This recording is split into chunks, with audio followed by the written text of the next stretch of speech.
चलिए राकेश टिकैत जी से हमारे संवाददाता अपर्णा कुमार ने क्या बातचीत की है वो सुन लीजिए। भारतीय किसान यूनियन के नेता राकेश टिकैत जी इस वक्त हमारे साथ मौजूद हैं। किस तरीके से आज देखते हैं, चौथी बारी अब बातचीत होने जा रही है, तो किस तरीके से आपको लग रहा है कुछ इससे सकारात्मक पहलू आपने कहा था पहले कि निकल सकता है? देखो, इससे ज्यादा जरूरत आज की तारीख में रास्ते ब्लॉक है, किसान दिल्ली के दरवाजे तक आ गया है। इससे महत्वपूर्ण सरकार के लिए और किसान के लिए आज कुछ नहीं हो सकता। बाहर के राष्ट्रपति, वहाँ के प्रधानमंत्री इंटरनल मामलों में हमारे बयान दे रहे हैं, तो भारत सरकार को शर्म आनी चाहिए। इसका समाधान जल्दी से जल्दी निकाल लें, ये इंटरनेशनल इशू ना बने। अभी आप लोग गाजीपुर पे डटे हुए हैं, बड़ी संख्या में वहाँ पे किसान मौजूद हैं। हाँ, मौजूद। क्या दिल्ली की ओर कूच करेंगे? दिल्ली में हम अगर वोट क्लब पे जाने देंगे तो हम आएंगे। वोट क्लब पे पहले भी किसान आया, 30-32 साल पहले किसान वोट क्लब पे आया। अगर ये आने को कहेंगे तो हम आ जाएंगे। लेकिन राकेश जी, आपको नहीं लगता कि मुद्दा जो है वो अब जिस तरीके से सरकार कह रही है कि वो किसानों के साथ खड़ी है, आप लोग कह रहे हो कि बिल किसानों के विरोध में है, तो ये कंफ्यूजन की स्थिति का तो किसान को हमको एक बार बता दो, जिस किसान को इन्होंने इस बिल के माध्यम बुलाया हो उसका नाम बता दो, हम उससे पूछ लेंगे। भाई, किसान की फसलें आधे रेट में बिक रही है और सरकार कह रही है बिल बढ़िया। बिल कैसे बढ़िया हो जाएगा? सरकार बढ़िया है या खराब है? अगर देश की प्रॉपर्टी की कीमत बढ़ी है, देश में उद्योगपति बढ़े हैं, तो उद्योगपतियों के लिए बिल ठीक है। देश में किसानों की फसलों की कीमतें घटी है तो बिल खराब है।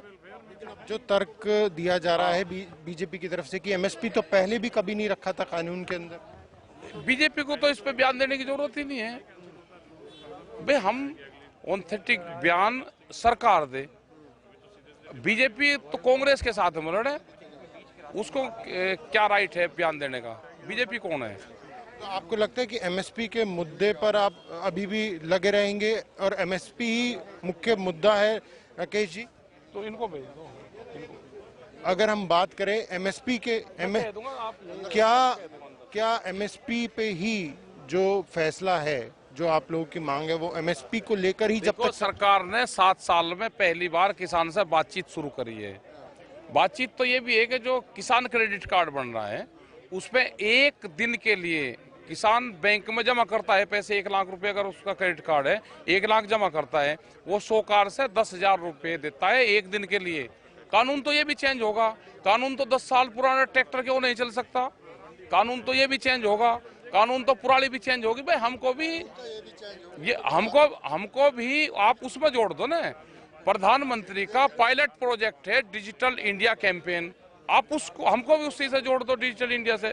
भाई, हम फसल अपनी बेच रहे, गन्ना हमने बेचा, गन्ना मिल में तुल गया, हमारे अकाउंट में पैसे चल जाए। हम तेल लेते हैं, कार्ड से लेते हैं, तुरंत 1 सेकंड में हमारे पैसे कट जाते हैं, तो हमको भी उसी से जोड़ दो ना। तो सरकार कह रही है कि आपको भ्रमित किया जा रहा है। अरे, भ्रमित नहीं, सरकार तो हमें मिली 7 साल में। 7 साल से सरकार को तलाश करते हुए आ रहे।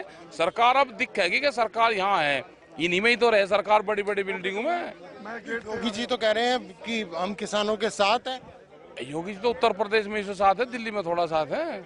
हाँ, उनकी बात करेंगे तो वहां करेंगे, आज तो दिल्ली की बात करो। हाँ, तो आपको भ्रमित नहीं किया जा रहा? कौन भ्रमित करेगा? किसान लुटे है वो कौन भ्रमित करेगा जब उसके पास में ही कुछ नहीं।